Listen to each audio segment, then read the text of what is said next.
के पतिया लय जायत रे मोरा प्रियतम पास। के पतिया लय जायत रे मोरा प्रियतम पास। यन सहय असह दुख रे सावन भेल मास। एक सरी भवना एक सरी भवना एक सरी भवना एक सरी भवना पिया बिनु रे मोर रहलो न जा। एक सरी भवन पिया बिनु रे मोर रहलो न जाए। के पतिया लय जायत रे मोरा प्रियतम पास। के पतिया लय जायत रे मोरा प्रियतम पास। नमस्कार, मेरा नाम गौतम चौधरी है और आप देख रहे हैं जनलेख की खास प्रस्तुति वृतांतों की यात्रा। सावन महीना चल रहा है। मैं 2-3 दिनों से इसी उधेर मूड में था कि वृतांतों की यात्रा में अब अगला किस विषय पर कार्यक्रम प्रस्तुत किया जाए। इसी उधेर मूड में मुझे यह गीत सुनाई दी और मैंने सोचा कि क्यों नहीं सावन के महीने में एक बार महान कवि कोकिल विद्यापति को याद किया जाए। कवि कोकिल विद्यापति हिंदी साहित्य में अभट्ट के आद्य कवि के रूप में स्थापित है। आज हम थोड़ी सी चर्चा विद्यापति की करेंगे और इसके साथ ही साथ अपने बड़े ही प्रिय कवि जिन्होंने मेरे जीवन पर साहित्य का थोड़ा बहुत छाप अंकित किया है उस पर भी मैं चर्चा करूंगा। और उस साहित्यकार का, उस कवि का नाम प्राध्यापक अवधेश्वर अरुण है।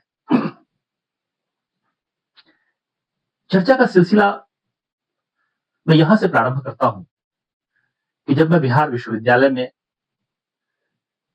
भूगोल से स्नातकोत्तर की पढ़ाई कर रहा था तो मेरे विभाग के ठीक बगल में हिंदी विभाग भी अवस्थित था और उस हिंदी विभाग में 2 महान रत्न उस समय थे।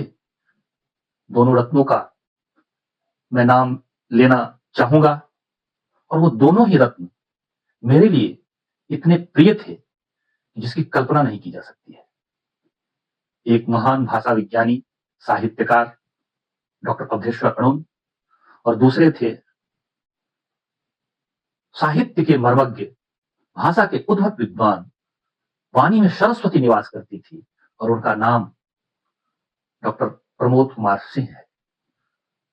प्रमोद कुमार सिंह अभी जिंदा है, मुजफ्फरपुर में रहते हैं, लेकिन मेरे प्रिय शिक्षक डॉक्टर अवधेश्वर अरुण अब इस धरती पर नहीं है। डॉक्टर अरुण की वो कविता आज भी मेरे कान में गूंजती रहती है। हालांकि अरुण भाषा विज्ञानी थे, विषय की गहराई मैं तो आज तक माप नहीं सका, लेकिन उनकी रचना मुझे मैथिली जैसी ही लगती है। हालांकि वो दावा करते थे कि मेरी रचना बज्जिका की है। एक बार दिवाली के मौके पर हम लोगों ने एक छोटा सा कविगोष्ठी रखा था और उसमें डॉक्टर अरुण पधारे थे और उन्होंने एक छोटी सी कविता सुनाई थी, तू नौ आयला। सावन बीत गेल, भादो बीत गेल, आसिन बीत गेल, कार्तिक चल आयल, कार्तिक में दिया बाती आयल, दिया बाती के दिन हमर तोहर प्रेम के निशानी मुनुआ केरा के पहुंच लेलक, दूरा दरवाजा के सजेलक, ओहि पर फट्ठी ठोकलक, ओहि पर दिया लगेलक। हम दिया में तेल धरैत रहली, तोहर इंतजार करैत रहली, लेकिन तू न अयला। रात में हवा से जब कुंडी खटखटाए तो हम झांक कर देखी कि तू अयला है, लेकिन तू न अयला।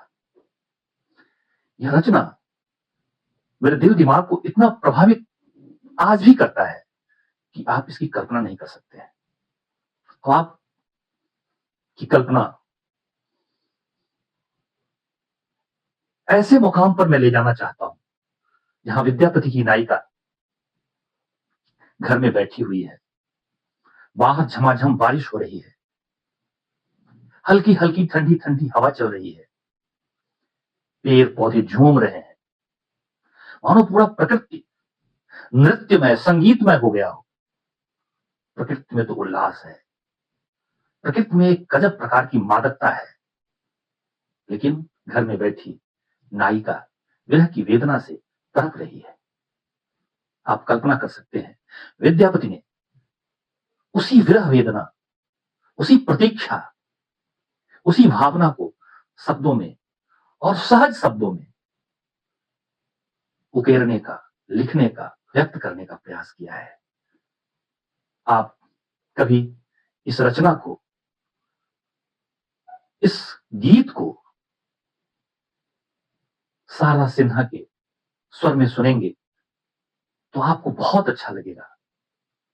दो लाइन आप शारदा सिन्हा के स्वर में आप सुनिए और उसका आनंद लीजिए।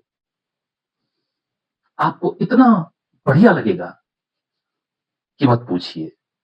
के पतिया जायत रे मोरा प्रियतम पास। एक विनम्र निवेदन और मैं आपसे करना चाहता हूं कि मैंने वृत्तांतों की यात्रा तो प्रारंभ कर दी है और ये आपके बदौलत प्रारंभ की है।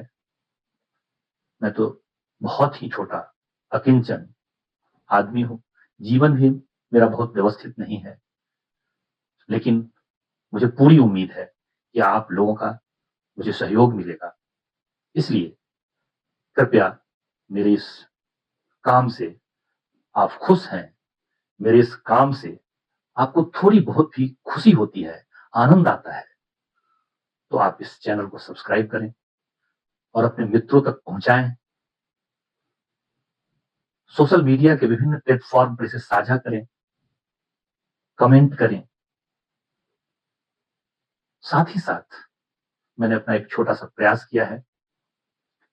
इस प्रयास में सहयोग करते हुए, सहभागी बनते हुए मुझे थोड़ा बहुत आर्थिक सहायता भी करें।